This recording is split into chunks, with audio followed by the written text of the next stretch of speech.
Estadão Notícias. A relação de confiança entre eleitores e a classe política nunca foi das melhores no Brasil. Mas, a partir das manifestações de 2013, esse frágil vínculo sofreu um forte abalo. Havia uma agenda difusa na época, porém com um denominador comum: uma intensa insatisfação com a representação política.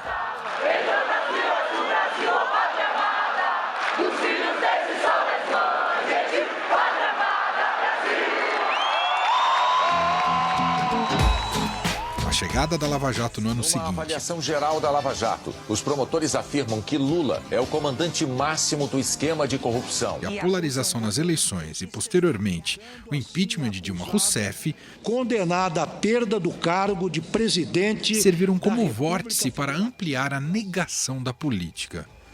Foi a partir deste contexto, com partidos combalidos, que movimentos de renovação se estruturaram, tais como MBL, Renova BR, Livres e Acredito.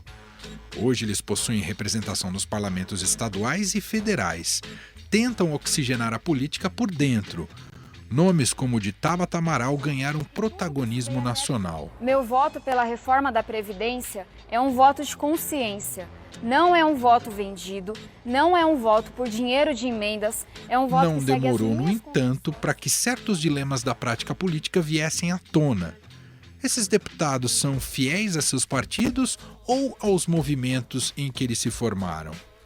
Eles tiveram vantagens econômicas no processo eleitoral? Os partidos são para eles apenas legendas de aluguel? Faz sentido ser um parlamentar independente dentro do legislativo?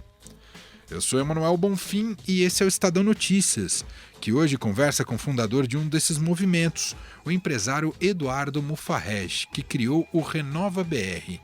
Para entender melhor esse fenômeno, ainda acolhemos a análise do cientista político Humberto Dantas.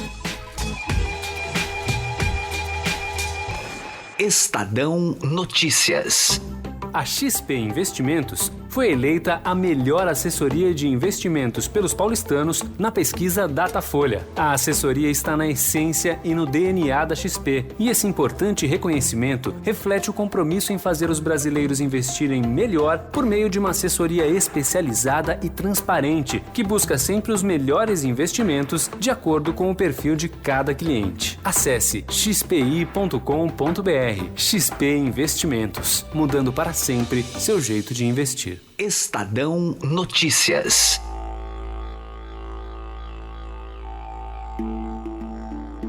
Você lembra de uma declaração de Ciro Gomes do PDT dada com exclusividade aqui ao Estadão Notícias sobre movimentos de renovação política? Não? Vamos relembrar aqui. Então o que é que estão fazendo os espertalhões do Baronato do Brasil? Criaram movimentos de Renova BR, de não sei o que, não sei das quantas, todos nomes muito pomposos, recrutam garotos de altíssima qualificação, capacitam, treinam, fazem a devida lavagem cerebral, são todos do mesmo lado, portanto tem aí um programa, tem uma organização, tem um estatuto interno, cada um deles entra e assina um papel dizendo que se obrigam a seguir aquelas regras e tal. Ora, isso é um partido político. Só que os partidos políticos reconhecidos como tal, a quem se dá o monopólio de apresentar candidaturas, estão proibidos de receber grana. E esses movimentos estão autorizados a receber grana. E pegam os garotos e infiltram em todos os partidos e passam a fazer, dentro dos partidos, a lógica do seu partido. O nome disso é fraude. Isso é um partido clandestino ou não é? A fala de Ciro suscitou a reflexão sobre a interferência desses movimentos sobre políticos advindos desses grupos. O caso mais famoso e que gerou esse comentário do pedetista é o da deputada Tabata Amaral, que votou a favor da reforma da Previdência indo contra a orientação de seu partido. O ato quase causou a expulsão da parlamentar, mas o partido resolveu aplicar uma pena mais branda. Passado esse momento mais tenso, resolvemos entender como é que funciona a atuação de grupos como Renova BR, da qual Tabata fez parte. O movimento, que conta com o apoio do apresentador Luciano Huck, conseguiu eleger 17 parlamentares pelo país nas eleições de 2018. Isso é o que a gente precisa no Brasil hoje, né? Gente que esteja a fim de colocar a mão na massa. Na minha geração eu consigo enxergar competência, gente engajada e que eu admiro em vários setores, E na política é muito difícil conseguir encontrar gente da nossa geração que está a fim de servir de fato e que esteja fazendo um bom trabalho. Então, o que a gente precisa no Brasil é de renovação. Se juntarmos outros movimentos parecidos, como Acredito, Livres e MBL, esse número sobe para 30. Para entender como funcionam e o que pensam esses movimentos, os jornalistas Carolina Ercolim e Raíssen Abac conversam com o fundador do Renova BR, Eduardo Mufarrege. Vamos ouvir. Como é que funciona exatamente? O Renova, ele é uma escola de formação de boa política. A gente, infelizmente, no Brasil, investiu pouco na formação de quadros políticos, apesar de existir orçamento grande até para isso, né, das fundações partidárias, mas não foi algo que foi promovido nos últimos anos. E o que a gente viu é que, principalmente desde 2013, tinha um movimento grande da sociedade civil de querer reocupar esses espaços na política. E o que o Renova se propôs a fazer foi treinar e capacitar a gente que está disposta a participar, sem nenhum crivo de partidário ou crivo ideológico, mas identificando que tem pessoas boas nos diferentes espectros ideológicos da política brasileira e apoiando essas pessoas com conteúdo, formação, mentoria e acompanhamento. No nosso primeiro ano, nós selecionamos dentro de 4 mil inscritos, 133 pessoas, dos quais 117 foram candidatos e 17 foram eleitos. E para esse ano, a gente ficou muito na dúvida se a gente deveria promover um programa e no final resolvemos que sim, mas com uma ênfase grande em cidades, porque as cidades brasileiras, no final do dia onde nós vivemos, a qualidade de vida nas nossas cidades em grande parte está muito aquém do desejado e ao mesmo tempo nós entendemos que grande parte dos prefeitos e futuros prefeitos e vereadores chegam para ocupar essas posições, esses papéis, muitas vezes sem saber com muita clareza qual é o papel, competência e a prioridade que eles deveriam percorrer. E por conta do Brasil ter mais de 5 mil municípios, a gente também entendeu que era importante ampliar o tamanho da nossa turma. Saímos de 133 selecionados para 1.400. Eu acho até que é legal a gente falar que assim, o Renova não é um movimento político, né? A definição de movimento político pressupõe a defesa de pautas e de agendas. Partidário, né? A gente é uma escola de formação, né? Uma escola de boa política. Bom, como houve a sua citação aí, o Renova não é movimento político, não é partido também. E agora no sistema brasileiro é preciso haver uma filiação a um partido para concorrer, não tem candidatura independente, né? Recentemente a gente acompanhou, por exemplo, a votação da reforma da Previdência e houve uma citação do ex-candidato Ciro Gomes, né? Em relação a alguns militantes, especialmente a deputada Tabata Amaral, ele chamou de dupla militância. Qual é a sua visão a respeito disso e como se faz essa interface com os diferentes partidos? Essas pessoas, né, fazem parte de movimentos políticos, né? No caso da deputada Tabata, o deputado Felipe Rigoni, entre outros, o senador Alessandro, eles fazem parte do movimento chamado Movimento Acredito, que é um movimento que tem, de fato, a defesa de pautas e agendas. Eles, quando eles foram se candidatar, eles assinaram cartas de independência com os seus partidos, dado que no Brasil você não consegue se candidatar sem ter uma vinculação partidária, o que, na minha opinião, é uma pena, porque isso quase que cartoriza a relação e você não permite que o cidadão comum possa participar da política de forma independente. Ele tem que participar através de uma agremiação partidária, que eu acho que, enfim, tem que ser revisto aí deve ser revisto no futuro. Então, ao meu ver, essa reflexão sobre o papel de militância, ela vai muito dentro da reflexão de qual é o seu orientador de voto, né? Se é o seu partido, se é o seu eleitor ou a sua consciência. E acho que todo político passa por isso. E, ao meu ver, até pelo fato da deputada Tabata ter assinado uma carta de independência junto ao PDT, ela estava livre para tomar as decisões que ela achava que estavam de acordo com a sua consciência.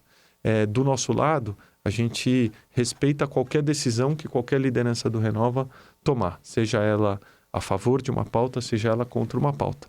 E acho que esse é um fundamento de quem pretende formar cada vez mais gente. A partir do momento que a gente tem 1.400 alunos aí sendo formados, inviável pensar que a gente vai ter uma convergência e uma visão comum de pauta. Essas pessoas vão, de toda forma, pensar muito diferente. Só para concluir, esses ataques devem ser cada vez mais recorrentes quanto mais próximo a gente chegar da eleição. A gente viu o Ciro Gomes, um nome antigo da política, que concorreu agora recentemente, mas tanto o Renova, outros grupos de capacitação, devem entrar na mira agora desses atores. Que tipo de resposta vocês preparam para esse processo? Eu estou muito tranquilo com relação a isso, porque se a gente tivesse alguma atuação do ponto de vista de fomento ou inclusão ou influência de pautas, eu acho que essa discussão ela poderia se acalorar. Como não é esse o nosso papel, nós estamos aí formando ou apoiando a formação de muita gente de 30 partidos, esse não é um ponto que me preocupa. A realidade é que a gente entende que formação de quadros é fundamental, que política é lugar de gente competente, a gente precisa fazer com que a sociedade brasileira coloque os seus melhores quadros na política. E se o Renova puder ajudar para que esses bons quadros ganhem na sua qualificação, eu vou ficar, acho que assim como brasileiro, eu vou ficar muito feliz porque, de fato, estamos tendo uma contribuição. Então, esse é um ponto que, de fato, não me preocupa, porque basta consultar qualquer pessoa que participa da nossa formação se a gente tem algum tipo de influência de pauta ou se a gente tem algum tipo de pedido. E com relação a isso, a minha tranquilidade é absoluta. Muito bem. Eduardo Mufarrege, idealizador do Renova Brasil, coordenador também. Obrigada por participar dessa entrevista. Eu que agradeço. Mas essa relação é saudável? Partidos políticos e movimentos de renovação podem coexistir em harmonia? Para o cientista político Humberto Dantas, esses grupos acertam em algumas atitudes, mas repetem vícios da chamada velha política. A crítica é bem-vinda, Manuel. Toda crítica, na verdade, é bem-vinda, né? Sobretudo porque a gente precisa aprender com estes movimentos. E estes movimentos precisam aprender com suas atitudes. Seria muito estranho, por exemplo, que movimentos de renovação política surgidos depois, principalmente de 2013, com o objetivo de fazer uma leitura daquilo que a sociedade desejava, e que começaram a disputar eleições predominantemente ou principalmente a partir ali do biênio 2016-2018, fosse absolutamente perfeito e acertasse em tudo. O grande problema, Emanuel, é que se por um lado alguns desses parlamentares eleitos têm feito coisas ou reproduzido coisas já feitas, muito interessantes do ponto de vista de novas atitudes políticas, um pouco mais transparentes, um pouco mais próximos da sociedade em alguns momentos. Por outro lado, esses movimentos também caem no velho jogo político, o qual eles tanto criticavam. Não ser transparente em muitos dos seus posicionamentos e das suas contabilidades, não apresentarem com clareza quem está por trás deles. Estou falando dos parlamentares, né, dos políticos eleitos. Perfeito. Quem está por trás dele e com quais interesses eles dialogam de maneira mais consistente. A complexidade que você está nos apresentando, Dantas, é de que os partidos talvez não ofereçam alternativas para quem eu quero, eu não sei se não ofereçam, mas talvez estejam um pouco desgastados nessa possibilidade de gerar novas lideranças e oxigenar a política. Esses movimentos surgem, mas eles não são talvez a resposta ideal, porque o jogo democrático brasileiro, segundo nossas leis, pede que o fortalecimento seja via partidária. É um pouco isso o paradoxo, Dantas? O paradoxo está por aí, Emanuel, e é muito interessante que você tenha o observado dessa maneira. Vamos chamar atenção para alguma coisa muito relevante. Peguemos os prazos, as datas de filiação partidária de grande parte destes indivíduos que foram eleitos por um primeiro mandato em suas vidas a partir destes movimentos. A imensa maioria deles, a grande maioria deles, chegou no limite do prazo de filiação partidária, portanto, no comecinho de abril do ano passado, e se perguntou, aonde é melhor eu entrar? E muitos deles fizeram essa pergunta com uma calculadora na mão, tentando entender onde precisariam de menos voto. Isso é extremamente pragmático, né? E não tem nada de nova política nisso, nada de nova política nisso. Alguns se defenderam dizendo, não, mas eu assinei uma carta em que eu seria independente dentro do partido político. Ótimo, e alguns deles pagaram um preço caríssimo por essa independência, e foram coisas do tipo eu quero uma vaga na comissão X. Tem um desses indivíduos da Renovação aí que queria, porque queria, dentro do partido ao qual se filiou, depois de eleito deputado federal, uma vaga na CCJ da Câmara dos Deputados, na Comissão de Constituição e Justiça. Só que isso, né, Manuel, ele queria e os outros 512 queriam, né? E a vaga pertence ao partido. Ele não ficou feliz de ouvir do partido, olha, vai pedir para o seu movimento a vaga, porque nós não vamos te dar. Não faz nenhum sentido nós darmos essa vaga tão preciosa, que pertence ao partido político pela lógica de representação e proporcionalidade da Câmara, para uma pessoa que não representa o partido e que não dialoga com o partido, ou pelo menos diz por aí ter orgulho de não dialogar. Então é claro que o contraponto a isso seria, então vamos acabar com os partidos. Eu não conheço um bom funcionamento de democracia representativa que parte expressiva dos membros de um parlamento, de um órgão plural, não esteja afiliado a partido político. Porque pelo menos o partido tenta dar um indicativo, por mais falho que possa ser, de agenda, de organização, de coordenação política. Você já imaginou se a gente tivesse 513 independentes dentro da Câmara dos Deputados do Brasil? Claro que para o senso comum as pessoas diriam, daria na mesma, ou não faria sentido, ou seria melhor. Aí é que vem o papel da ciência política, quer dizer, estudar um pouquinho, sair um pouco do bar e ir para a sala de aula, ler um pouco mais e falar um pouco menos.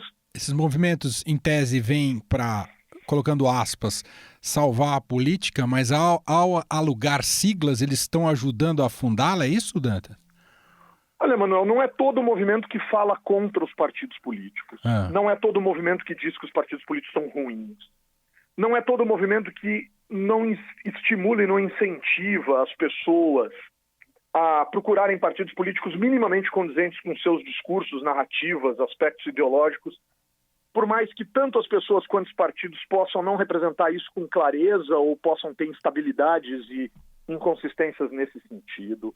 Tudo isso precisa ser dito. Agora, não é todo movimento que diz vamos acabar com os partidos políticos. Isso, por sinal, assim, dessa maneira absoluta, assim, tipo, jogando pedra em partido político, eu acho que isso é mais um discurso pessoal para ganhar a eleição e eu estou muito em dúvida de como estas pessoas que entraram assim no parlamento vão se reeleger, porque muitas não fizeram nada para mudar e provavelmente algumas farão, no sentido de adotar uma fórmula velha também, viciada e conhecida, que é criar o seu próprio partido para dizer que é diferente dos outros.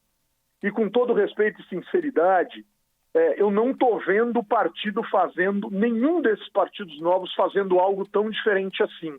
Eu estou defendendo que o indivíduo se filie a um partido e tenha uma vida partidária, mas que é difícil ter uma vida partidária, que é duro ver certas coisas e que é muito complicado obter espaço dentro dos partidos políticos do Brasil, que são organizações machistas, carcomidas, antiquadas, que por vezes filiam pessoas só para fazer volume, essas pessoas não têm o menor preparo, etc, etc, etc.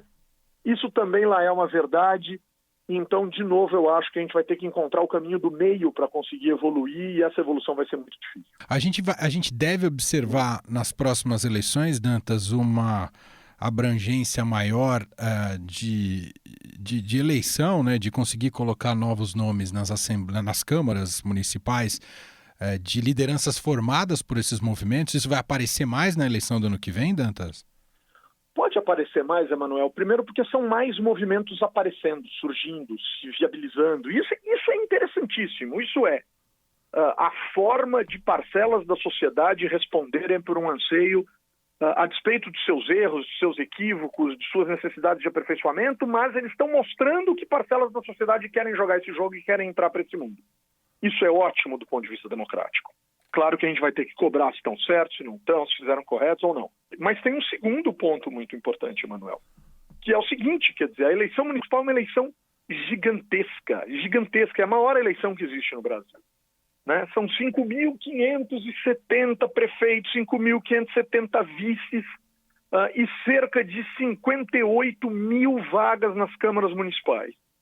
Nas eleições mais recentes para esses cargos, a de 2016, a gente teve algo em torno de 500.000 de candidatos. E esse ano, tudo indica, se o Congresso Nacional não mudar aquilo que eles já mudaram recentemente, para testar o ano que vem, que é o fim das coligações em eleições proporcionais, pode ser que, a depender da estratégia de alguns partidos, surja um número ainda maior de candidatos, né? Há quem diga, inclusive, que a gente pode chegar perto da casa de 1 milhão.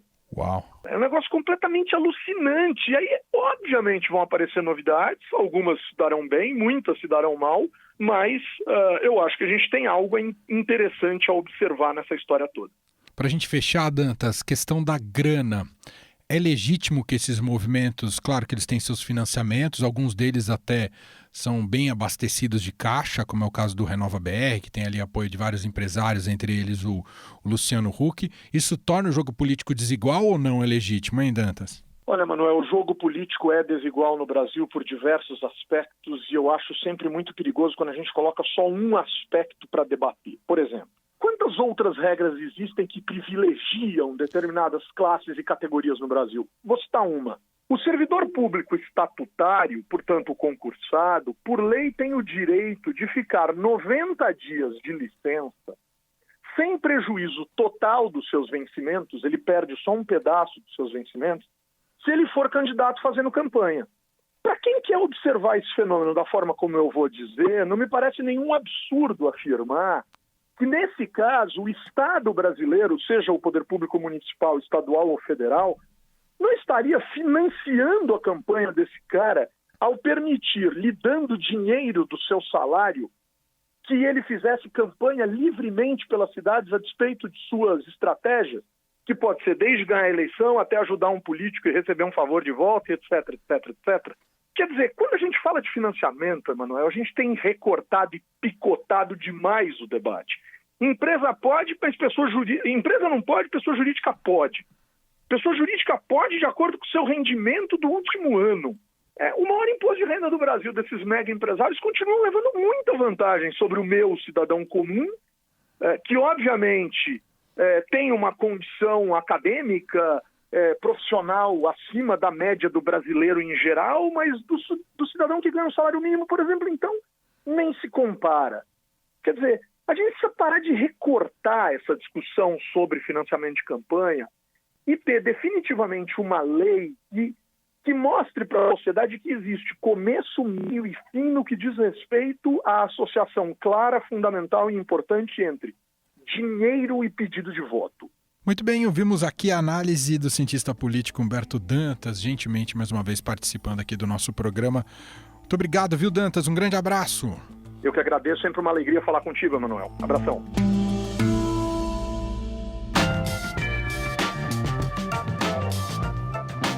O Estadão Notícias desta sexta-feira vai ficando por aqui. Contou com a apresentação minha, Emanuel Bonfim, produção de Gustavo Lopes e montagem de Nelson Volter.